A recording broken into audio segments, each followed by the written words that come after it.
Bismillahirrahmanirrahim. Assalamualaikum warahmatullahi wabarakatuh.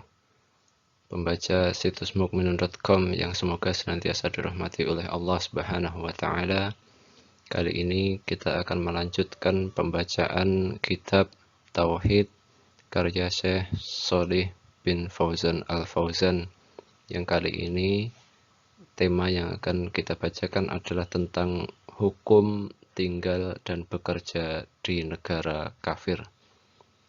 Baik, bismillah, kita mulai. Pada bab tersebut, Syekh Shalih bin Fauzan Al-Fauzan mengatakan bekerjanya seorang muslim untuk mengabdi atau melayani orang kafir adalah haram. Karena hal itu berarti berkuasanya orang kafir atas orang-orang Islam serta merupakan penghinaan terhadap orang Islam tersebut.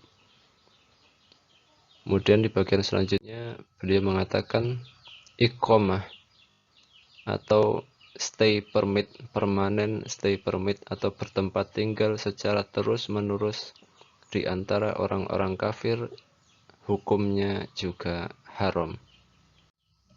Kemudian beliau melanjutkan, oleh karena itu Allah mewajibkan hijrah dari negara kafir menuju negara muslim dan mengancam orang yang tidak mau berhijrah tanpa memiliki udzur syar'i.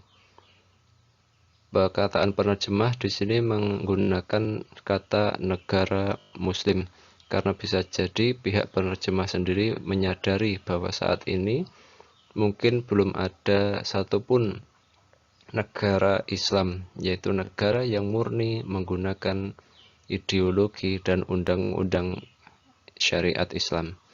Maka di sini beliau menggunakan negara Muslim atau negara yang didominasi oleh mayoritas umat Islam.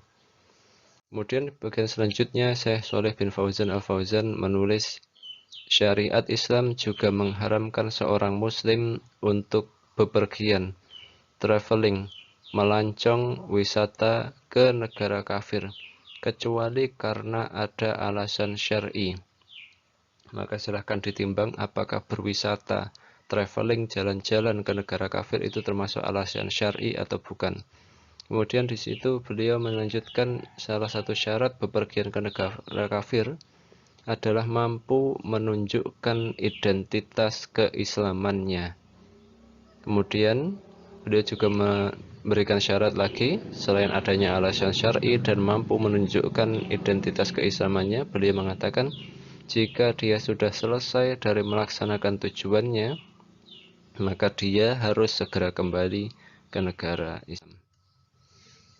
Adapun bekerjanya seorang muslim kepada orang kafir, ya, yang mana pekerjaan itu tidak bersifat melayani atau bukan pengabdian, yaitu seperti menjahit atau membangun tembok, konstruksi, kontraktor, dan lain sebagainya, maka hal ini hukumnya boleh karena tidak ada unsur penghinaan. Maksudnya, jika seorang muslim bekerja dengan seorang kafir, kemudian pekerjaannya itu tidak membuatnya terlihat hina di hadapan orang kafir, maka menurut beliau hukumnya boleh. Hal ini didasarkan pada riwayat Ali bin Abi Thalib yang pernah mengatakan bahwa beliau bekerja untuk seorang perempuan Yahudi dengan upah dari setiap timba air yang beliau ambil, kemudian beliau diupah dengan sebutir kurma. Kemudian Ali bin Abi Thalib menceritakan hal itu kepada Rasulullah SAW, dan Ali bin Abi Thalib membawakan beberapa butir kurma kepada beliau. Lalu beliau pun memakan sebagian kurma tersebut bersama Ali bin Abi Thalib.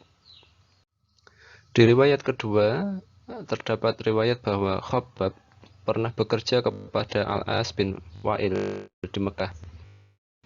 Padahal saat itu Nabi SAW mengetahuinya dan beliau pun tidak mengingkari hal tersebut atau beliau menyetujuinya.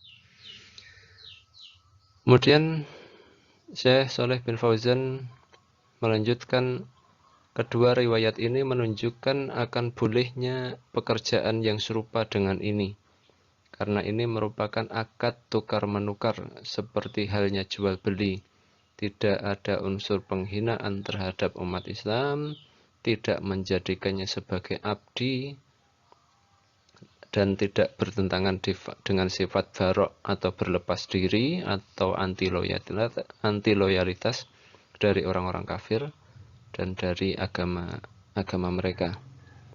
Ini bolehnya bekerja dengan orang kafir itu salah satu syaratnya adalah satu, transaksinya seperti jual beli, kemudian tidak mengandung unsur penghinaan terhadap umat Islam, tidak menjadikannya sebagai abdi, semacam budak, dan tidak bertentangan dengan sifat baro'ah.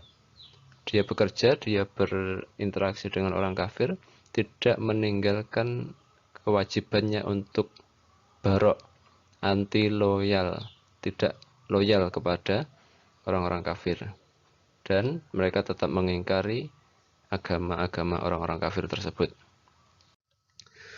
Kemudian adapun orang yang mengutamakan bekerja kepada orang-orang kafir ini dan bertempat tinggal atau menetap bersama orang-orang kafir, mereka lebih mengutamakan hal itu daripada bekerja dan bertempat tinggal di tengah-tengah kaum muslimin. Nah, ada tambahnya lagi, dan di sini kami beri tanda merah. Lalu dia memandang atau berpendapat boleh hukumnya bersikap loyal kepada orang-orang kafir. Satu. Dua, dia ridho terhadap agama-agama mereka. Dia tidak mengingkari bahwa agama selain Islam adalah agama yang sesat.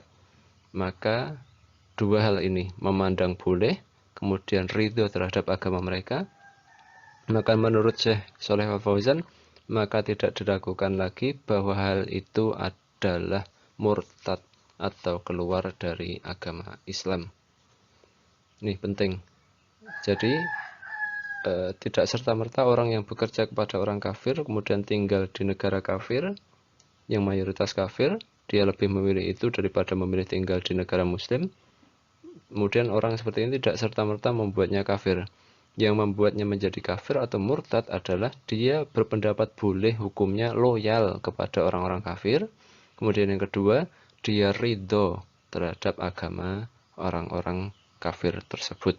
Ini memandang boleh, berpendapat boleh, padahal itu haram. Kemudian ridho terhadap agama mereka, padahal kita hanya dituntut oleh Allah hanya ridho kepada agama Islam, bukan ridho kepada agama Islam, juga ridho kepada agama-agama non-Islam. Kemudian